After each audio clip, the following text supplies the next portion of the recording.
ચાલો મિત્રો, હવે નેક્સ્ટ ટોપિક જોઈએ આપણે વેગમાનનું સંરક્ષણ. તો ન્યૂટનના ગતિના ત્રીજા નિયમ પરથી આપણે વેગમાનનું સંરક્ષણ તારવી શકીએ છીએ, સમજી શકીએ છીએ. અને વેગમાનનું સંરક્ષણ એ ભૌતિક શાસ્ત્રનો ખૂબ પાયાનો નિયમ છે. અને વેગમાનનું સંરક્ષણ એટલે શું? તો કે આંતરક્રિયા કરતા કણોનું અલગ કરેલું તંત્ર જે હોય તેનું કુલ વેગમાન અચળ રહે છે. હવે ધારો કે આપણે એક ઉદાહરણ સહિત સમજીએ આ વસ્તુ. તો આપણે પ્રાયોગિક રીતે જોઈ શકીએ છીએ કે જ્યારે કોઈ ગનમાંથી ગોળી છોડવામાં આવે ત્યારે ગોળી આગળની દિશામાં ગતિ કરે છે, પણ એ જ ક્ષણે ગન ઉપર રિકોઇલ ફોર્સ લાગવાથી એ પાછળની દિશામાં ધકેલાય છે. બરોબર? તો આવું થવાનું કારણ શું?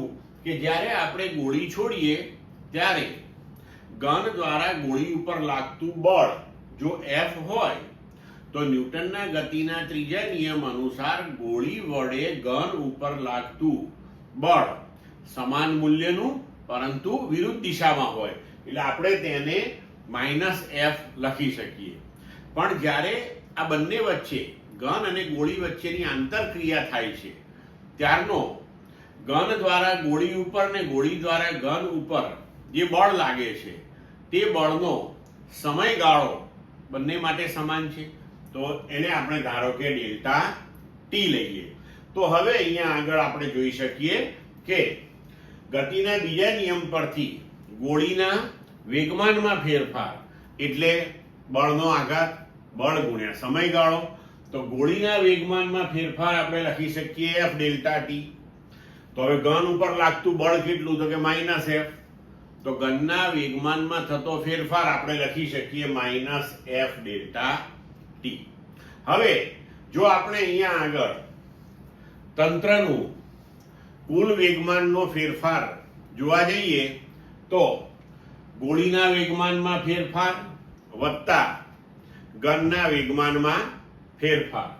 તો હવે આપણે અહીંયા લખીએ કે શરૂઆતની અંદર તો ગોળી અને ગન બંને સ્થિર હતા, એટલે બંનેનું પ્રારંભિક વેગમાન 0 હતું.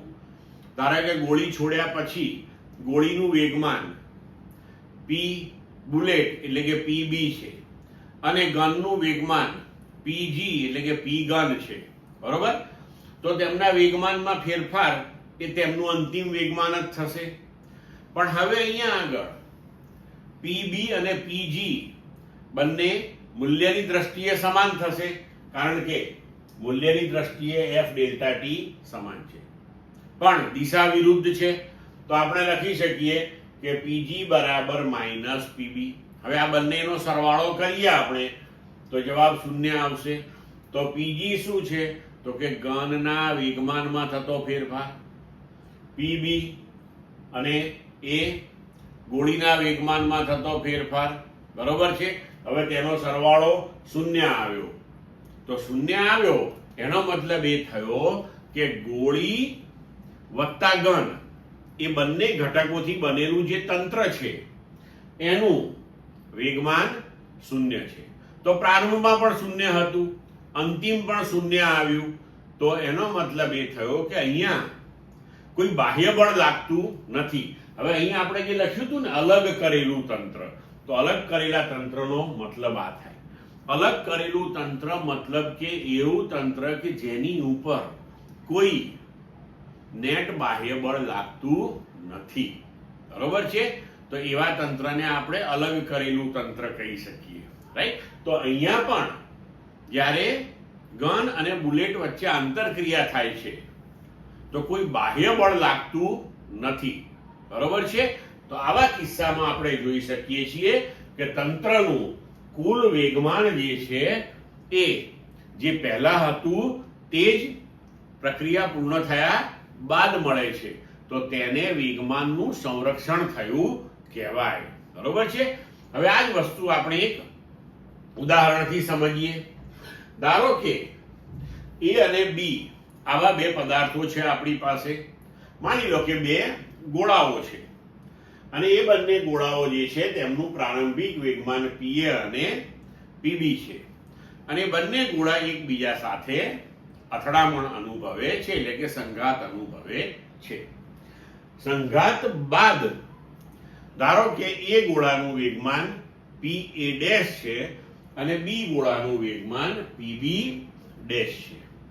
તો હવે ન્યૂટનના ગતિના ત્રીજા નિયમ ઉપરથી આપણે લખી શકીએ કે F(a)b એટલે કે A ઉપર B વડે લાગતું બળ ઇન્ટુ ડેલ્ટા ટી એટલે કે A ઉપર B વડે લાગતો આઘાત એટલે કે A ના વેગમાનમાં થતો ફેરફાર. તો A નું અંતિમ વેગમાન Pa' માઇનસ Pa અને તે જ રીતે આપણે લખી શકીએ કે A દ્વારા B પર લાગતું બળ ગુણ્યા સમયગાળો એટલે કે B ઉપર A વડે લાગતો આઘાત એટલે B ના વેગમાનનો ફેરફાર.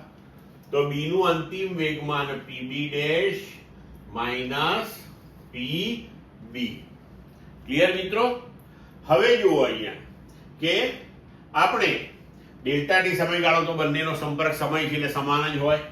હવે આપણે ન્યૂટનના ગતિના ત્રીજા નિયમ ઉપરથી જોઈએ કે FAB બરાબર માઇનસ FBA હોય તો બંને બાજુ આપણે ડેલ્ટા ટી વડે ગુણી નાખીએ તો FAB ડેલ્ટા ટી બરાબર માઇનસ FBA ડેલ્ટા ટી થયું.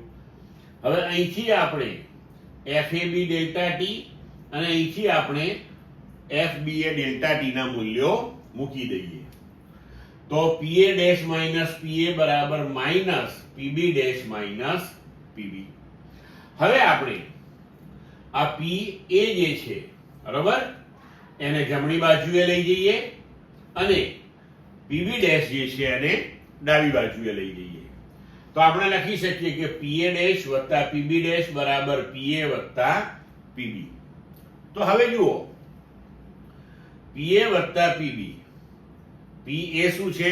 A નું પ્રારંભિક વેગમાન, Pb B નું પ્રારંભિક વેગમાન, બંને પદાર્થોના પ્રારંભિક વેગમાનનો સરવાળો એટલે કે બંને પદાર્થ વચ્ચે સંઘાત થયા પહેલા બે પદાર્થોથી બનેલું જે તંત્ર છે તે તંત્રનું કુલ રેખીય વેગમાન Pa વત્તા Pb થયું. હવે અથડામણ થઈ ગઈ. અથડામણ પછી A નું વેગમાન વત્તા B નું વેગમાન બરોબર.